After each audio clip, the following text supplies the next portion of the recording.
안녕하십니까. 인강.비저의 드론 공간정보 강좌입니다. 오늘의 주제는 드론 3D 매핑입니다. 드론 3D 매핑의 기초 중에서 네 번째 시간입니다. 오늘은 드론 사진 촬영을 어떻게 할 것인지에 대해서 말씀드리겠습니다. 앞선 강의에서 말씀드린 것과 같이 포토그래메트리에는 포토 스테레오 스캔, 즉 2.5D와 포토 3D 스캔, 즉 3D가 있다고 말씀드렸습니다. 포토 3D 스캔, 즉 3D는 사진을 30%의 중복도를 가지고 사진을 촬영하면 됩니다. 그런데 포토 스테레오 스캔, 즉 2.5D는 인접한 두 장의 사진으로 스테레오를 만들어야 되기 때문에 몇 가지 기준이 필요합니다. 일단 스테레오 포토 스캔에서 어떻게 XYZ 값을 가진 3D를 만드는지에 대해서는 앞선 강의에서 먼저 말씀드렸습니다. 드론 스테레오 포토 스캔 촬영을 위한 촬영 조건을 말씀드리겠습니다. 스테레오 포토 스캔은 인접한 두 영상을 입체시해서 좌표값을 추출하는 것인데요. 이 한 상의 영상이 입체시가 되기 위해서는 다음 세 가지 조건이 필수적입니다. 첫 번째는 이 한 상의 사진을 촬영한 사진기의 광축이 거의 동일 평면상에 있어야 합니다. 이것을 공획면 조건이라고 합니다. 드론 사진 촬영에서는 이 부분을 신경 쓸 필요가 없습니다. 항상 만족하고 있기 때문입니다.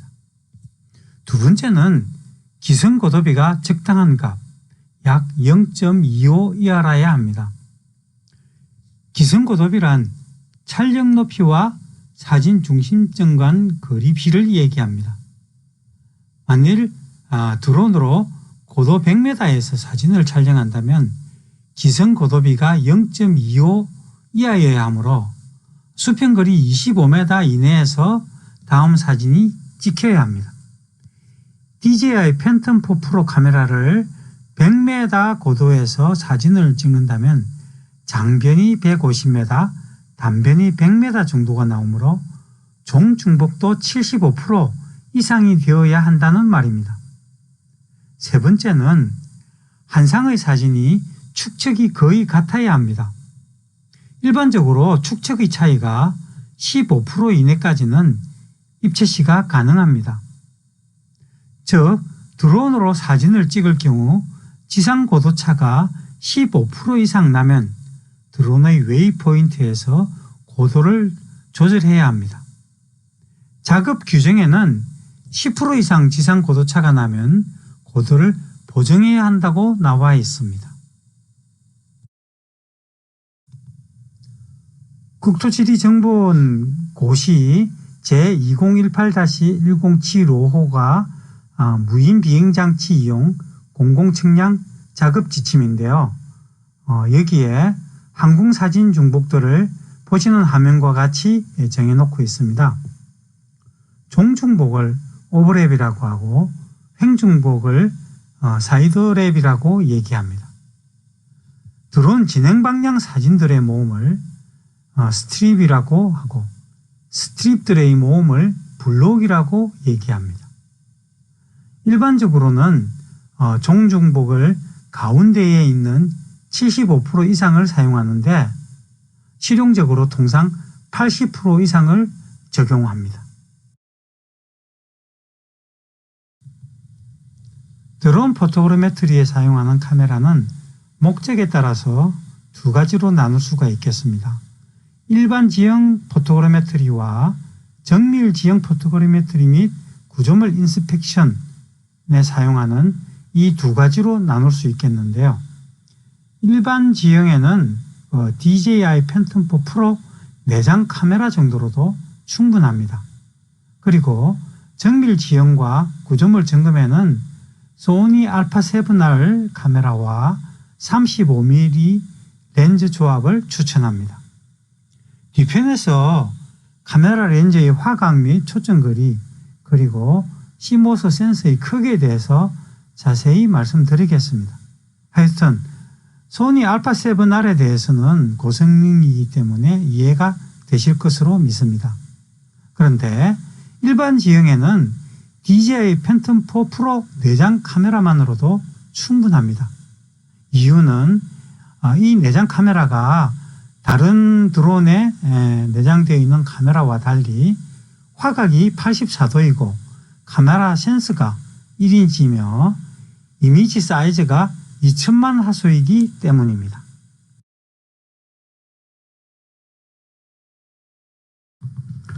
보시는 이 사진은 DJI 팬텀 4 프로 내장 카메라로 100m 고도에서 찍은 사진입니다. 다음 사진과 비교해 보시기 바랍니다.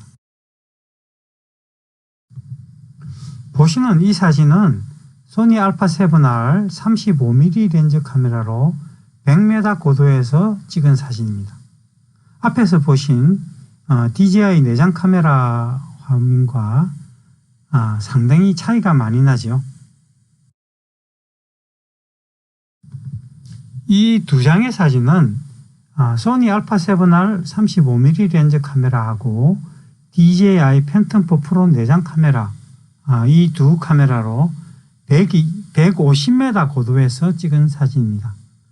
두 장의 사진이 확연하게 차이가 납니다.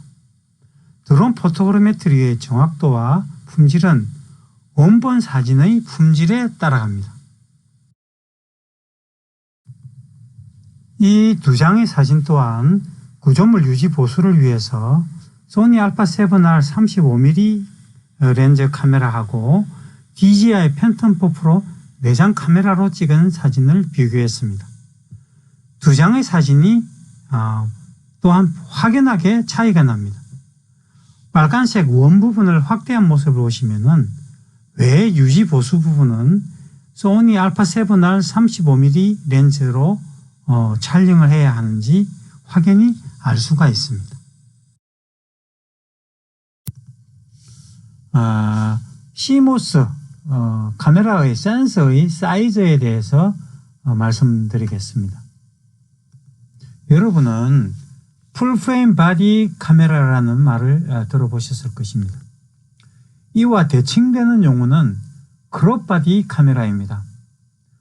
풀프레임이라는 것은 원래 카메라에 사용하던 바디 그대로라는 말이고 크롭이란 잘랐다는 말입니다. 여기서 얘기하는 바디가 CMOS, 즉 카메라 센서를 얘기하는 겁니다. 아날로그 카메라, 즉 필름 카메라 시절에 필름의 크기가 36mm 곱하기 24mm였습니다.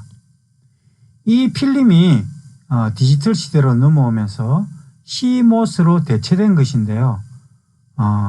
그래서 36mm, 24mm 그대로 CMOS로 넘어왔다고 해서 풀프레임 바디 카메라입니다.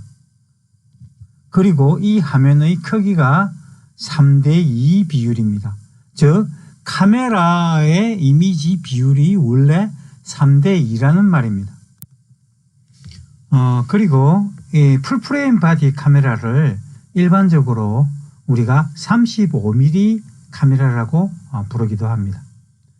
그런데 이것이 렌즈의 초점거리가 35mm라는 것이 아닙니다. 사람 눈과 동일한 표준 렌즈는 초점거리가 50mm 렌즈 카메라입니다. 초점거리 50mm 렌즈의 화각이 46도인데 사람 눈으로 보는 거와 똑같은 화각입니다. 풀프레임 바디 카메라 CMOS는 수평 36mm이고 수직이 24mm이므로 대각선 길이가 43.2mm입니다. 이 대각선의 길이만큼을 커버해 주는 것이 카메라의 화각입니다. 여러분이 알고 계시는 풀프레임 바디 카메라에는 니콘 FX 모델, 캐논 EF 모델, 소니 FE 모델 시리즈가 있습니다. 여기에 공통적으로 붙는 게 F라는 말이 붙죠. 이 F라는 말이 풀프레임이라는 말입니다. 그러면 크롭바디 카메라에 대해서 말씀드리겠습니다. 크롭이라는 말이 잘랐다는 말이라고 말씀드렸죠. 풀프레임 바디 카메라를 1.0 곱하기 크롭이라고 표현합니다. 즉 잘랐는데 원본 그대로라는 얘기입니다. 니콘 DX 카메라는 1.5 크롭이라고 표현합니다. 즉 1.5분의 1 곱하기 풀프레임이라는 뜻입니다. 우리는 이것을 APS-C라고 합니다. 우리가 즐겨 사용하는 액션캠이나 DJI 팬텀 프로 이전의 내장 카메라는 2.3분의 1인치 카메라입니다. 해상도도 1200만 학소가 맥시멈입니다. DJI사는 팬텀4 프로부터 소니 RX10 카메라에 사용하는 1인치 CMOS를 사용했습니다. 해상도도 2000만 화소로 올렸습니다. 이 1인치 CMOS의 화소의 비율이 5472 픽셀 곱하기 3648 픽셀 해서 1996만 1000 픽셀입니다. 비율은 3:2입니다. 면적이 2.3분의 1인치 CMOS, 즉 핸드폰이나 액션캠보다 면적이 4배나 큽니다. 당연히 결과물의 품질이 차이가 나겠죠. 이 정도는 되어야 포토그래메트리에 사용할 수가 있습니다.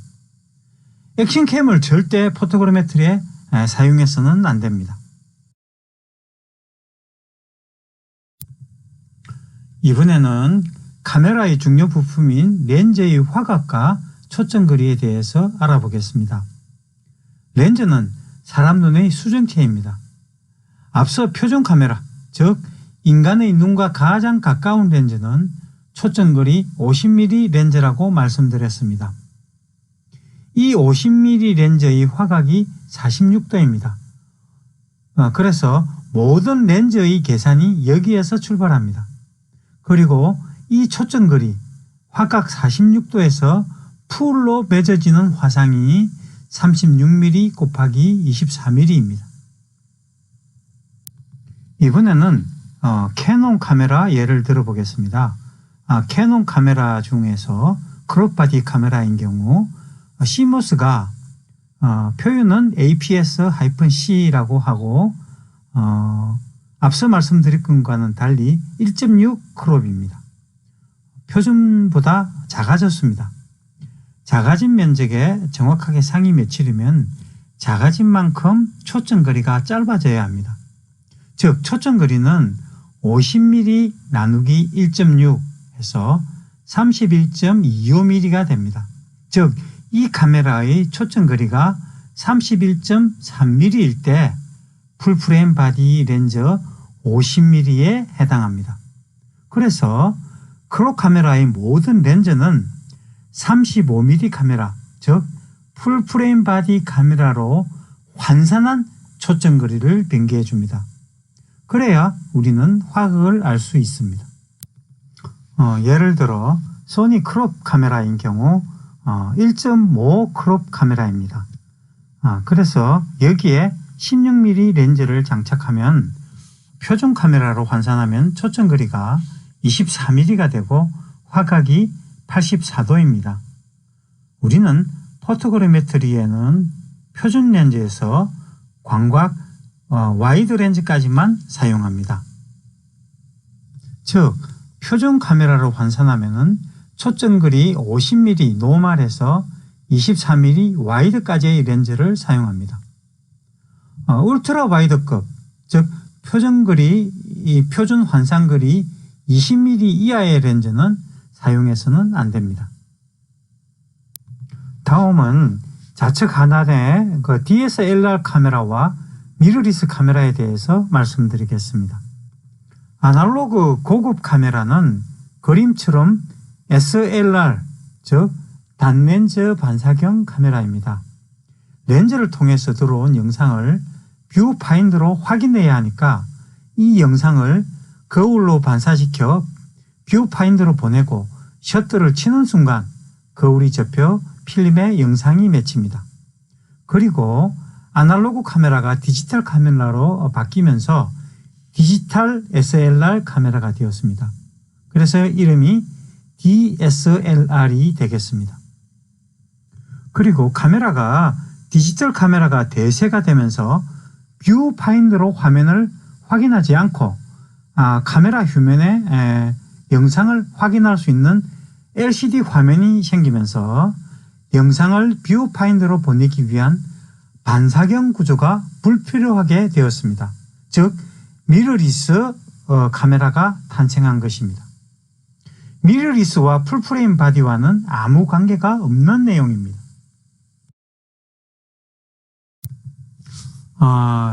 여기서는 우리가 상식적으로 알고 있어야 하는 센서의 크기와 화소수의 상관관계 그리고 화소수에 따른 용어를 알아보겠습니다. 센서의 크기와 센서의 화소수는 어떤 관계가 있을까요? 일반적으로 여러분은 센서의 픽셀 수에는 상당히 신경을 쓰지만 픽셀의 크기에 대해서는 간과하고 있습니다. 예를 들어서 아까 말씀드렸던 DJI 팬텀4 같은 경우를 봅시다. 똑같이 화소수가 1300만 화소라고 하더라도 1인치 CMOS와 2.3분의 1인치 CMOS는 CMOS의 크기가 4배 차이가 납니다. 그러면은 이것은 어떤 관계가 있을까요? 일반적으로 픽셀 수는 영상의 크기에 영향을 주고 픽셀의 크기는 화질에 영향을 줍니다. 픽셀 수가 많으면은 사진의 세밀한 표현이 가능해서 선명해지는데 센서의 크기가 작으면서 픽셀 수가 많으면 빛의 양이 충분하지가 않아 노이즈가 많아집니다. 결국 포토그래메트리의 품질은 센서의 크기가 크고 화소의 수가 많은 센서가 좋습니다. 즉 CMOS의 최대 크기인 풀프레임 바디를 사용하고 현재 시중에 나와 있는 4800만 화소 카메라를 추천합니다. 하지만 G형의 경우에는 영역이 크고 데이터량이 너무 많기 때문에 이 CMOS는 대단히 불편합니다. 화면 왼쪽을 보시면 디지털 영상은 화소 수에 따라 여러 가지 이름이 붙습니다. 참고로 보시기 바랍니다. 눈여겨보실 용어는 SXGA급, HD급, 풀 HD급, UHD급입니다. 일반적으로 아날로그 필름 사진은 대략 2000만 화소에 해당되고 사람의 눈은 대략 1억 2천만 화소에 해당됩니다. 시청해 주셔서 감사합니다. 저희 드론 공간정보 기술은 3D 공간정보 기술 용역을 하는 회사입니다. 드론 항공 사진 측량과 플랜트, 태양광 등 인스펙션, 유지 보수, 그 다음에 빌딩, 공장, 동굴, 터널 등 인도와 3D 모바일 매핑 서비스와 도로 시설물, 포장 암사면의 아웃도어 3D 모바일 매핑 서비스를 진행하고 있습니다. 아래에 저희 회사 모바일 홈페이지 주소가 나와 있습니다. 용역 서비스 견적이나 궁금한 사항이 있으면 접속해 보시고요.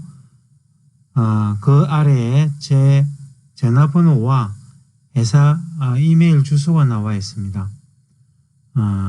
강의 중에 궁금한 사항이나 문의 사항이 있으면 언제든지 전화나 메일 주시면 성실하게 답해 드리겠습니다. 그러면은 다음 강의에 뵙겠습니다.